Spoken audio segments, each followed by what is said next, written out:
When we're talking about dynamics, it just brings everyone in, and I just think that it's like a great part of our little nook in the community. And without it, I don't think the school would be as fun as it is. The farm has certainly had an impact. The community feedback, the impact on the kids who've really accessed this as their pathway, they have all been more positive than we would have ever imagined. We needed another pathway for kids who were not as traditional learners. I think it's really good for kids. You know, they'll leave a traditional lecture style class and then all of a sudden they're planting seeds and watching them grow. Traditional learning in the class is probably about 20%, so about 80% is doing.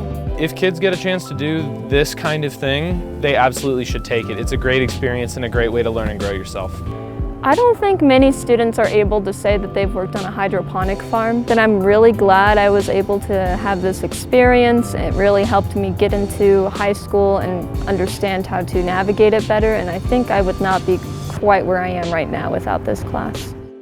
I think this helps me with other classes because it shows you good work ethic and stay focused, and it helps you achieve goals. I like doing hands-on stuff. Like it's a different experience than like what actual school is. So it's just really refreshing. I've had a lot of impactful time to just talk. You know, when you're working in the farm, you're cleaning up all this lettuce, you're booking clients in our software, you're doing all of this tracking and information data.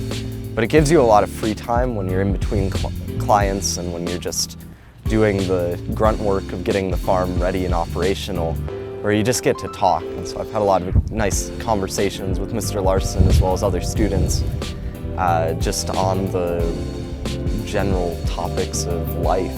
You know, what do you want to do in life? How do you want to get there? That sort of thing. Like, it's not another class where it's all knowledge and you don't really understand, or like you don't have anything physical to represent what you've done. But this class, you can say, I grew this piece of lettuce, and that's a really, really rewarding feeling.